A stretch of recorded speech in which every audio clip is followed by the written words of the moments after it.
ពេទ្យជំនាញបញ្ជាក់ថាបើស្រឡាញ់ជីវិតកុំញ៉ាំឈាមសត្វឆៅឬសត្វស្លាប់ព្រោះមានដង្កូវប៉ារ៉ាស៊ីតរងចាំចម្លងជំងឺការញ៉ាំឈាមសត្វឆៅយើងធ្លាប់តែឃើញនៅក្នុងរឿងខ្មោចឆៅបឺតឈាមឬរឿងបិសាចជញ្ជក់ឈាមប៉ុណ្ណោះប៉ុន្តែសប្តាហ៍ថ្ងៃនេះមានតំបន់ខ្លះញ៉ាំឈាមសត្វឆៅដែលមើលទៅគួរឲ្យខ្ពើមរអើម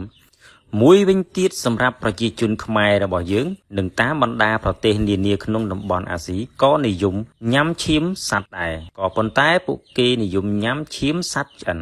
តើការញ៉ាំឈាមសត្វឆៅឬឆ្អិនមានផលប៉ះពាល់ដល់សុខភាពដូចម្តេចខ្លះបើយោងតាមប្រភពព័ត៌មានរបស់ Headline បានឲ្យដឹងថាការញ៉ាំឈាមសត្វឆៅអាចបង្កឲ្យអ្នកញ៉ាំជួបហានិភ័យសុខភាពធ្ងន់ធ្ងររួមទាំងមានហានិភ័យឆ្លងជំងឺតាមរយៈឈាមដែលគ្រប់គ្នាបរិភោគដែលអ្នកជំនាញមិនណែនាំឲ្យញ៉ាំនោះទេយ៉ាងណាមិញបើយោងតាមប្រភពរបស់គ្រូពេទ្យត្រីវៀតណាមម្នាក់មានវ័យ58ឆ្នាំនៅក្នុងជាយក្រុងហាណូយត្រូវបានគេរកឃើញថាមានឆ្លងពពួកដង្កូវប៉ារ៉ាស៊ីតបន្ទាប់ពីពួកគេញ៉ាំឈាមសត្វមិនឆ្អិនល្អគួរបញ្ជាក់ផងដែរថាស្ត្រីរូបនេះនិយមញ៉ាំឈាមទាឈាមកងានឈាមជ្រូកនិងឈាមមាន់ជាញឹកញាប់បន្ទាប់មកក្រោយពីហូបរួចហើយស្ត្រីរូបនេះមានអាការៈឈឺក្បាលយ៉ាងខ្លាំងរួចមកគ្រួសារបានបញ្ជូនស្ត្រីរូបនេះទៅកាន់មន្ទីរពេទ្យគ្រូពេទ្យក៏បានធ្វើការពិនិត្យនិងរកឃើញថាមានដង្កូវប៉ារ៉ាស៊ីតស្ថិតនៅក្រោមស្បែកដៃនិងជើងរបស់នាងមិនតែប៉ុណ្ណោះដង្កូវប៉ារ៉ាស៊ីតទាំងនេះ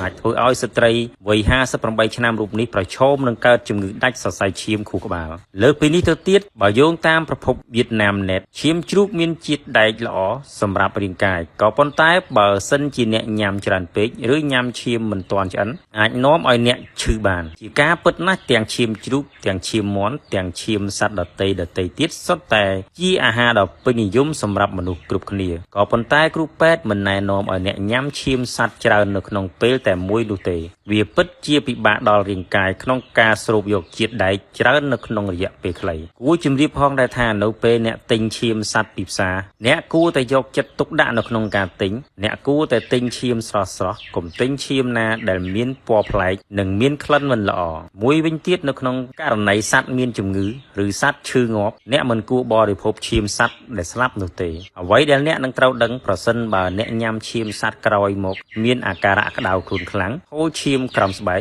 អ្នកជំងឺត្រូវប្រញាប់ទៅមន្ទីរពេទ្យភ្លាមដើម្បីធ្វើការពិនិត្យព្យាបាលឲ្យបានទាន់ពេលវេលាជាចុងក្រោយបើយោងតាមប្រភព CDC របស់អាមេរិកព្រមានថាការញ៉ាំឈាមសត្វឆៅដូចជាសាច់មាន់ឆៅសាច់គោឆៅនិងស៊ុតឆៅប្រឈមនឹងការពុលអាហារនៅក្នុងនោះដែរអ្នកជំនាញខាងផ្នែកអាហារូបត្ថម្ភបានផ្ដល់អនុសាសន៍ឲ្យចម្អិនសាច់គោសាច់ជ្រូកឬសាច់ចៀមនៅក្នុងសីតុណ្ហភាព160អង្សាសេហើយអ្នកមិនគួរបរិភោគឈាមសត្វស្លាប់ទាំងនោះទេបើទោះជាចម្អិនរួចឬឆៅក្តី